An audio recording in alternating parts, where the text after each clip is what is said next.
Olá, bom dia a todos.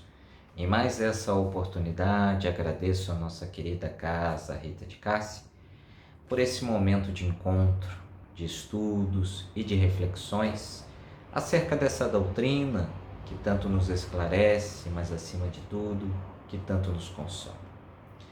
Vamos agradecer também aos espíritos amigos responsáveis por essa atividade, por mais essa oportunidade de estudos, e rogar a esses queridos amigos que possam nos intuir, nos auxiliar, nos apoiar e nos abençoar na realização da tarefa que nos propomos a realizar na manhã de hoje.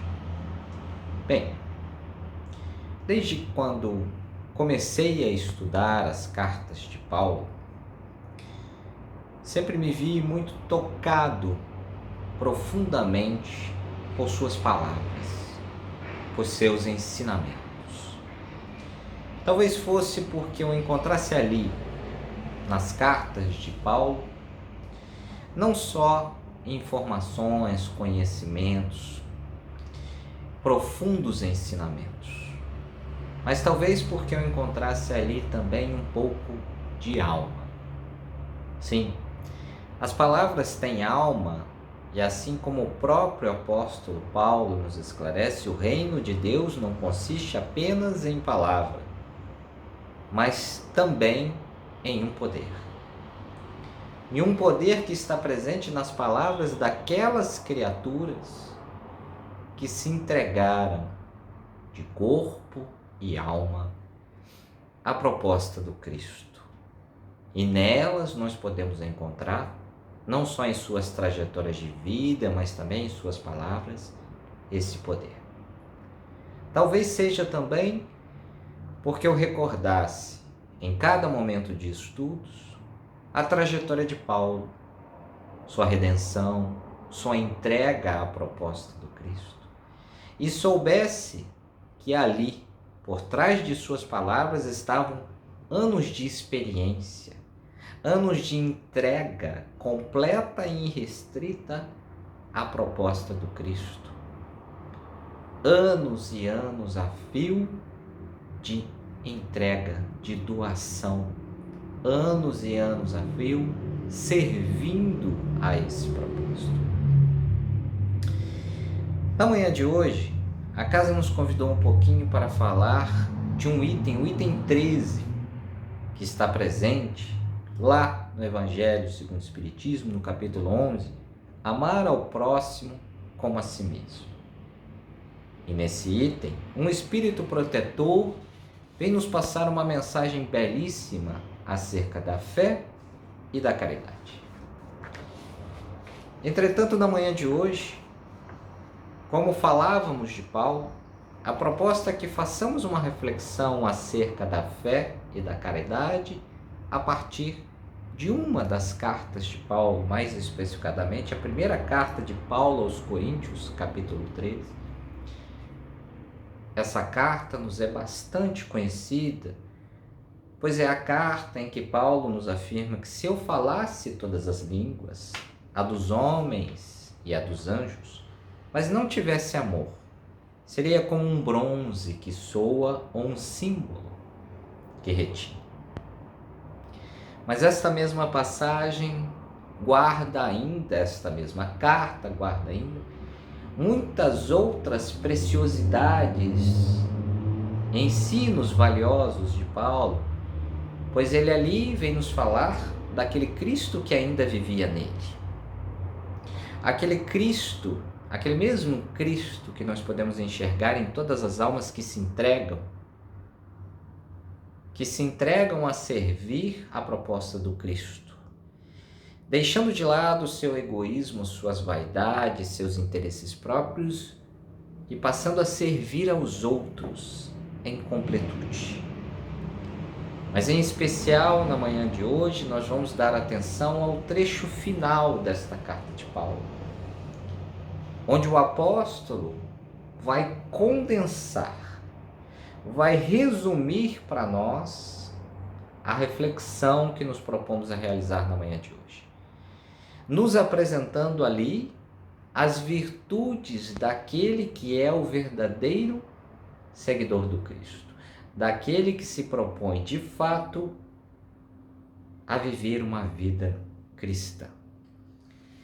Ao final dessa carta, Paulo nos apresenta 3 virtudes divinas. Virtudes divinas que servirão para alimentar e subsidiar todas as demais virtudes humanas, como a paciência, a temperança. Ele encerra essa carta nos dizendo: agora, pois, permanecem a fé, a esperança e a caridade. Mas dessas 3, a maior é a caridade. E aqui cabe um parênteses, porque em algumas traduções nós encontramos a afirmativa de ser a fé, a esperança e o amor, não se referindo ao amor convencional, ou muitas vezes a confusão que fazemos com frequência com a paixão, mas aquele amor ágape, aquele amor mais puro, sublimado, aquele mesmo amor que assistimos extasiados em Jesus. Para nós aqui, entretanto, concentraremos nossos esforços e reflexões em cima, portanto, dessas 3 virtudes: a fé, a esperança e a caridade. E é importante também que nos lembremos que essas 3 virtudes nos são apresentadas por Paulo nesta mesma ordem, e não é por acaso: fé, esperança e caridade. Os espíritos que o guiaram, Estevão, ou quem sabe o próprio Cristo, fizeram com que ele cunhasse essas virtudes nessa ordem para nos demonstrar uma sequência a ser seguida, como que degraus, sendo uma consequência direta da que existe anteriormente. E nós também vamos encontrar na Codificação Espírita e também na Revista Espírita a mesma referência a essas 3 virtudes e a mesma referência à sequência de apresentação destas virtudes. Por exemplo, na Revista Espírita de fevereiro de 1862, nós vamos encontrar 3 artigos apresentados pelos espíritos exatamente nessa mesma ordem. Uma primeira mensagem intitulada Fé, uma segunda intitulada Esperança e, por fim, a última intitulada Caridade, para nos lembrar da importância dessa ordem. O mesmo acontece no Livro dos Espíritos, na questão 941, que vem falar do temor da morte e da postura do indivíduo justo diante da morte, que é nos lembrar, nesse momento derradeiro, da importância da fé, da esperança e do exercício da caridade. Não é diferente no Evangelho segundo o Espiritismo, quando encontramos lá no capítulo 19, item 11, a apresentação da fé como sendo a mãe da esperança e da caridade. Nos lembrando lá o Espírito José de que essas 3 virtudes são fundamentais para a construção de uma vida cristã. E mais do que isso, essas 3 virtudes se retroalimentam,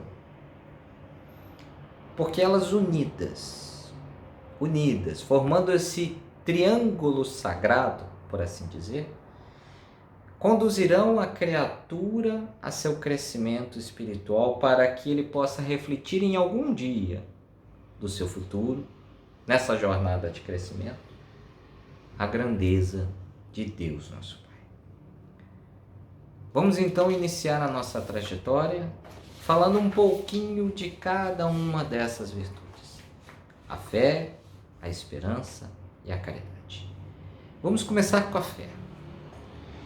E aqui é importante lembrarmos que, em geral, é muito comum acontecer que nós façamos uma redução do entendimento da fé, efetivamente reduzindo o entendimento da fé aos limites da crença, imaginando de maneira equivocada que a fé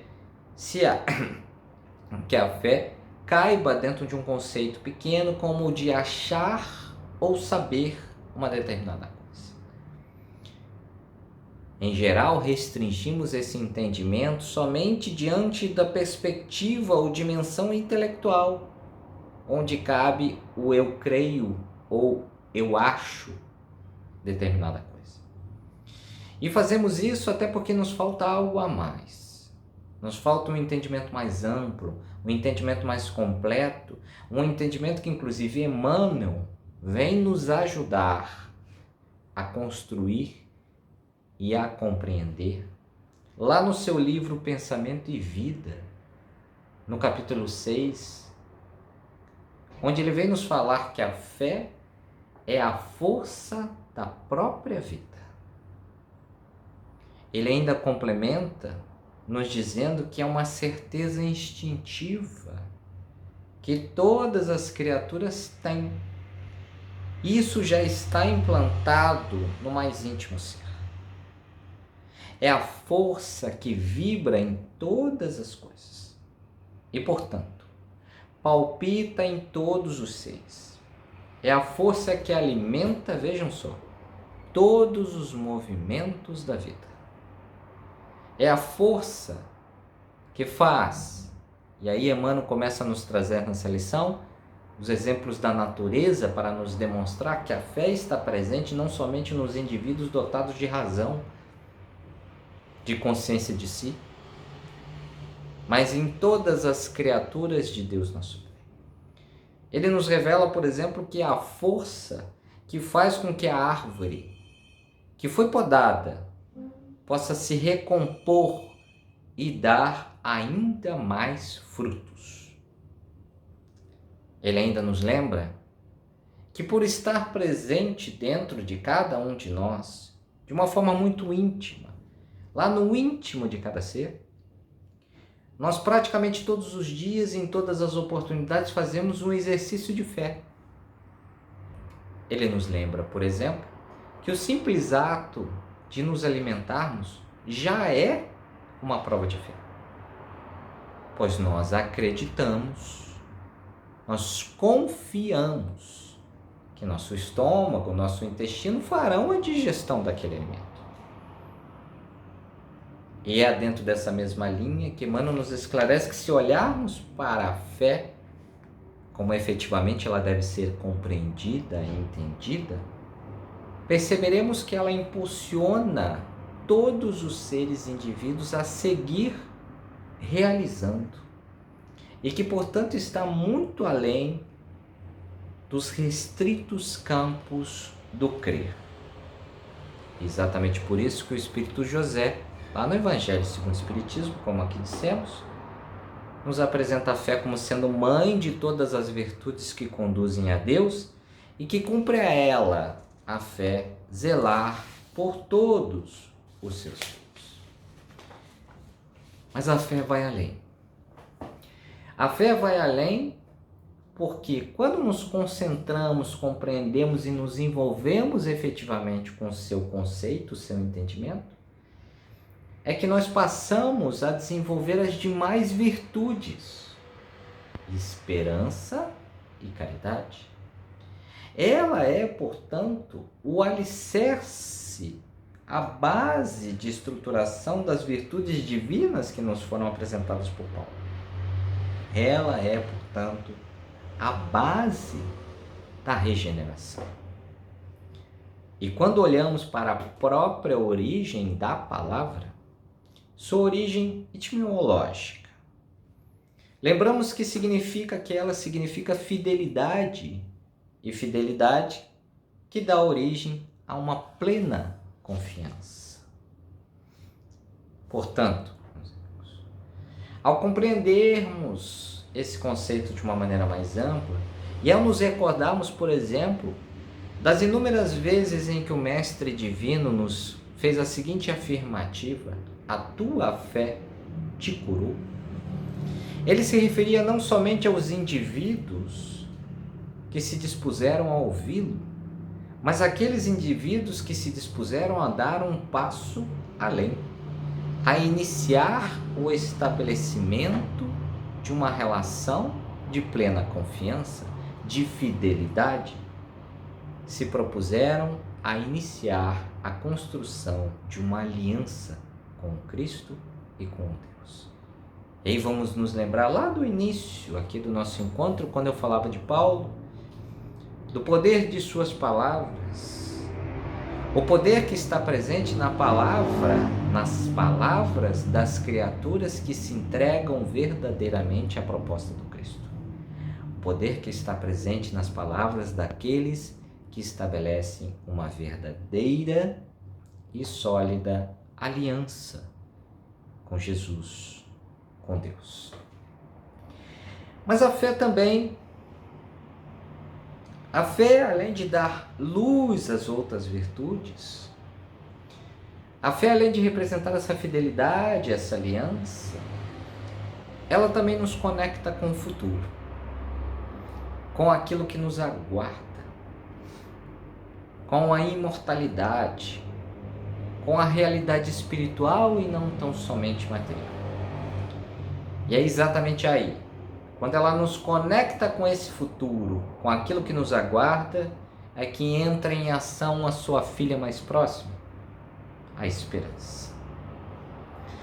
Se a fé é, portanto, aquilo que nos abre o horizonte diante de nós, quem nos dará as forças para percorrermos esse caminho será a esperança.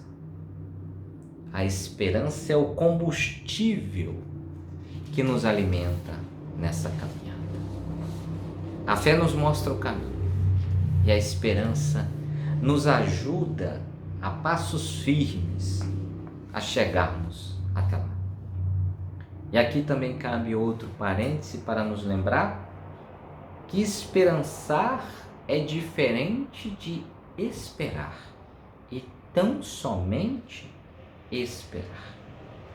Esperançar é agir para chegar em algum ideal. É o persistir sem cansaço, assim como Paulo também nos esclarece. A esperança também é aquilo que preenche a nossa vida de propósito, que dá sentido, que nos faz caminhar na vida. E acredite, de fato, o que nos faz caminhar na vida são nossos propósitos. São os propósitos que atribuímos, que buscamos. Pois um dos fatores que de fato vale a pena muito, mas muito lutar em nossas vidas, muito com o que trabalhar, são exatamente nossos propósitos. E como nós precisamos de propósito. Tantos exemplos que nós conhecemos aí fora de indivíduos que se entregam à inação, à depressão, exatamente por não conseguirem encontrar em suas vidas e naquilo que fazem um ou mais propósitos. E a esperança nos fornece isso, esse sentido, esse propósito. Sempre quando eu tenho a oportunidade de falar um pouquinho mais sobre a importância do propósito em nossas vidas, eu gosto sempre de recomendar um livro que não é espírita, mas que fez uma grande diferença em minha vida. O livro chama-se Em Busca de Sentido, de Viktor Frankl. Ele, psicólogo judeu, preso na Segunda Guerra Mundial, vai parar em um campo de concentração e ali perde praticamente todos os seus familiares, queridos e amados. E ali, nesse cenário conflitante, violento, nesse cenário onde a grande maioria de nós se entregaria aos braços atrativos da morte, ele consegue perceber e identificar que muitos indivíduos ali dentro conseguem encontrar um propósito que lhes motiva a continuar lutando, que lhes motiva a seguir em frente, que lhes motiva a continuar tendo esperança em um futuro melhor. Nos mostrando, portanto, que o propósito tem um papel fundamental em nossas vidas. Bem, voltando, ainda falando de esperança. Emmanuel, em O Consolador, lá na questão 257, vem nos trazer um pouco mais de luz acerca desse tema, a esperança, quando ele é questionado se a fé e a esperança são virtudes similares, muito próximas. E o que ele nos responde é fantástico, quando ele nos afirma que a esperança é a filha dileta da fé. Ambas estão, uma para a outra, como a luz reflexa dos planetas está para a luz central e positiva do Sol. A esperança é como o luar que se constitui dos bálsamos da crença. A fé é a divina claridade da certeza. A fé é, portanto, amigos e amigas, como se fosse a luz positiva do Sol. A certeza, ao passo que a esperança é como se fosse a luz do luar, que reflete a luz positiva da fé. Porque é justamente nos momentos mais escuros, obscuros de nossas vidas, que a esperança se faz presente, como reflexo da fé que nos alimenta. Vejam, portanto, a misericórdia divina agindo, fé alimentando esperança. Vejam como essas três virtudes, como falamos lá no início, se retroalimentam, construindo no indivíduo as bases para que ele possa viver efetivamente uma vida cristã, uma vida com Cristo. Fé e esperança, portanto, se conjugam, uma retroalimentando a outra, para que nunca falte em nossa caminhada luz para nos guiar. Bem, falamos um pouquinho de esperança, falamos um pouquinho de fé. Agora é chegado o momento de falarmos do ângulo divino deste triângulo. É chegada a hora de falarmos sobre a caridade, aquela que dá sentido a todas as outras. E sem ela, não atingiremos a finalidade da fé e da esperança. Caridade é concretizar, acima de tudo, toda aquela força da fé em obras. E não somente as obras materiais, mas a principal e mais importante de todas elas, que está sobre nossa direta responsabilidade: a obra de nós mesmos no mundo. A caridade é, portanto, traduzir em frutos as sementes que a fé lançou e a esperança veio distribuindo nessa jornada que percorremos até aqui. É traduzir em virtude, em força espiritual, tudo que a fé e a esperança alimentaram. É refletir em nós mesmos a própria virtude do Criador, como nos vem orientar São Vicente de Paulo, lá no Evangelho segundo o Espiritismo. É ela, a caridade, que dá eternidade às coisas, conserva no tempo, pois nós sabemos que só perdura de fato aquilo que é construído com amor. A caridade transforma um simples ato de dar em alguma coisa que te eleva. Ela vai embrulhar nossos gestos, dando valor a eles. Ela vai refletir um pouco mais em nós essa virtude divina que é a doação, a de servir. A virtude do amor que se doa sem perguntar a quem ou ao que. E ela carrega consigo a força do servir, daquela fonte que se dá de si mesmo sem perguntar a quem. E nós também encontramos na natureza, assim como Emmanuel nos esclarece na lição anterior, muitos exemplos também de caridade.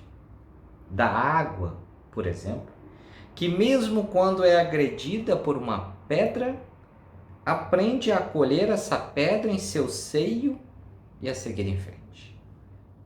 Da árvore, que não come os seus próprios frutos e que aprende a dar a quem quer que seja, sempre, sem questionar, sem reclamar, sem murmurar. E olhando para os exemplos da natureza, nos cabe a reflexão que nos parece que somente nós, indivíduos dotados de razão e de livre-arbítrio, ainda somos resistentes a esse servir, a esta doação. Mas chegaremos lá. A caridade ainda, vale a reflexão, é a concretização de um processo. De um processo que está em caminho e que em algum momento será concretizado porque Deus efetivamente se fará presente em cada um de nós. É exatamente isso que Emmanuel vai nos dizer no livro Vinha de Luz, lá no capítulo 110, quando ele vem nos falar um pouquinho mais sobre a caridade essencial. Todas as formas de caridade são belas, diz Emmanuel, mas que todas essas serão apenas secundárias se não buscarmos a caridade essencial. Ele nos diz: antes, porém, da caridade que se manifesta exteriormente, nos variados setores da vida, pratiquemos a caridade essencial, sem o que não poderemos efetuar a edificação e a redenção de nós mesmos. Trata-se, e aqui ele vem então definir o que é essa caridade essencial. Trata-se, portanto, de pensarmos, falarmos, agirmos segundo o Divino Mestre, no Evangelho. E é a caridade de vivermos verdadeiramente nele para que ele viva em nós. E é exatamente o que enxergamos em todas as almas daquelas criaturas que passaram por nossa história, nos demonstrando, acima de tudo, em atitudes, o que é ter uma vida verdadeiramente cristã. O que é ter uma vida ao lado do Cristo, servindo, doando, entregando-se efetivamente ao seu propósito. É, de fato, nesse conceito, aquilo que vemos lá na questão 886 do Livro dos Espíritos. A benevolência em movimento, a indulgência em ação e o perdão estabelecido. Pois engana-se quem imagina que a caridade vai tão somente ao campo material. Aí estamos falando de solidariedade, por exemplo. Muito mais além de que um simples ato de bondade, muito mais além do passo seguinte, quando o indivíduo, além de praticar um ato de bondade para com o próximo, de solidarizar, ele também consegue enxergar no próximo alguém igual a ele, que não está numa condição maior, melhor ou pior. Ele enxerga naquele indivíduo um espírito imortal assim como ele é, um espírito que está passando e sofrendo por suas provas e expiações, e que recebeu a misericórdia divina de poder estar aqui encarnado, dando conta de suas necessidades espirituais e crescendo, desenvolvendo-se, dando conta do que nos diz a questão 132 do Livro dos Espíritos, o objetivo da encarnação. E ao enxergar este outro indivíduo dessa forma, ele não só pratica o ato de bondade, mas faz com fraternidade, olhando esse outro indivíduo como um igual.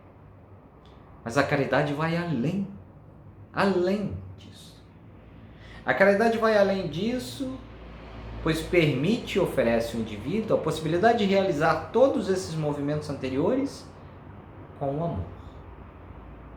Mas não qualquer amor. Não a paixão tal qual conhecemos e que por vezes confundimos com o verdadeiro amor.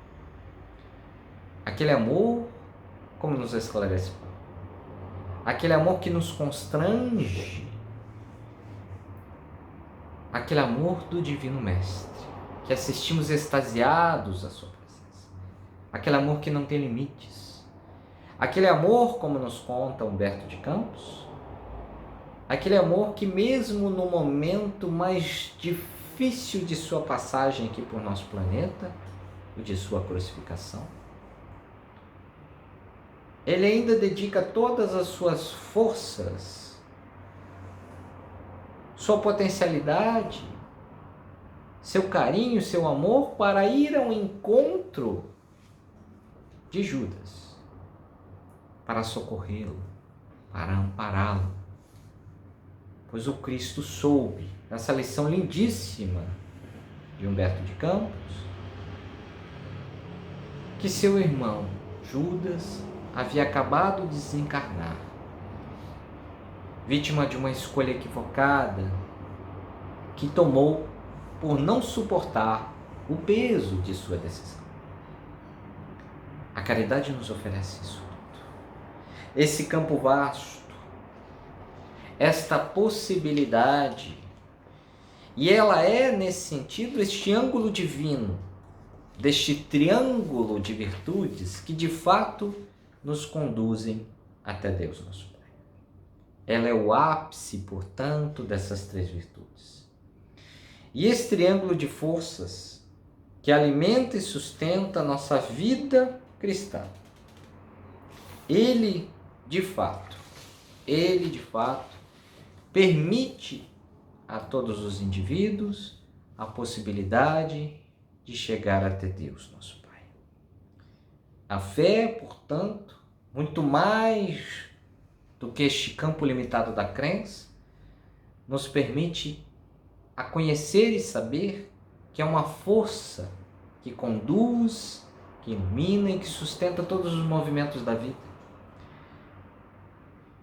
Ela ainda nos abre nossos olhares para a perspectiva de futuro, e a esperança vem em sua sequência como combustível de sustentação para percorrermos esse caminho, para nos dar sentido, para nos dar propósito. E a caridade, como virtude principal desse triângulo de virtudes divinas, vem como sendo a mais importante das três, assim como nos assinalava Paulo em sua carta, para nos esclarecer que acima de tudo, a criatura que não entende, que é preciso viver para servir, não serve de fato para viver, como já ouvi em uma oportunidade e carrego comigo esse dizer. Exatamente o que o Cristo nos propôs a fazer, o que o Cristo, com exemplos de sua vida, nos mostrou que é possível e necessário que façamos. É chegada a hora de nos darmos conta de que as criaturas que nos cercam não estão aqui para nos servir. Cabe a cada um de nós servir dentro de todas as nossas potencialidades, nos lembrando, inclusive, da questão do Livro dos Espíritos, que nos esclarece que seremos responsabilizados não tão somente pelo mal que não praticamos. Seremos responsabilizados também pelo bem que omitimos em não fazer, que nos omitimos. Porque nós precisamos dar conta de todo o bem que nos é possível, no limite de nossas forças. Bem, estamos caminhando aqui para o final do nosso encontro. Eu gostaria de compartilhar com vocês uma poesia final, que é do Espírito Maria Dolores, no livro Estradas e Destinos, é de psicografia de Chico Xavier, por diversos espíritos. E o nome da poesia é Caridade e Caminho. Essa poesia que vem nos convidar, muito mais do que nos informar, muito mais do que nos ensinar, vem nos convidar a seguirmos firmes na busca efetiva dessas 3 virtudes divinas que nos conduzirão até Deus, nosso Pai. E ela diz assim: alma querida, observa, na terra se aprimora, a vida fulgue por fora nas trilhas da evolução. Em toda parte, no entanto, sob ruídos e disfarce, a dor é chaga a ocultar-se por dentro do coração. Nunca existiu para os homens tanta cultura brilhando, altas conquistas em bando, inventos, palmas, troféus. Mas a violência campeia. No império do instinto bruto, ouro e sangue, pompa e luto estremeiam-se ante os céus. O ódio incendeia povos, a ambição ruge no excesso, desnorteando o progresso. A discórdia aflige o lar. As criaturas se apartam sobre o medo que as domina, a treva espalha em surdina, a guerra ativa no ar. Mas, sobrestanto o tumulto, reina a divina presença em Cristo, a luz se condensa e aponta o sol por vir. Quanto a nós outros, obreiros, de qualquer tempo e lugar, a ordem é trabalhar. O lema é servir sempre. Alma fraterna, sigamos. A voz do céu nos convida à base do novo dia no campo renovador. Caridade, caridade, sem cansaço ou retrocesso, eis o caminho de acesso ao reino de eterno amor. Que essa poesia, queridos amigos e amigas, possa nos inspirar a seguirmos confiantes, corajosos, com fé, de que o caminho que estamos seguindo e que essa doutrina nos esclarece e de que o Evangelho nos apresenta, nos conduzirá até Deus nosso Pai. Que a esperança encha nossos corações de força, perseverança e vontade para seguirmos em frente. E que a caridade seja o nosso guia, não só nas ações que nos pretendemos fazer com movimentos maiores, mas também nos pequenos movimentos do nosso dia a dia. Que a caridade seja nossa bandeira de luz, nosso guia, nossa orientação, que ela oriente nossas mentes e corações, que ela oriente nossas mãos em todas as ações que nos propomos a fazer. Que assim possa ser. Paz e bem a todos.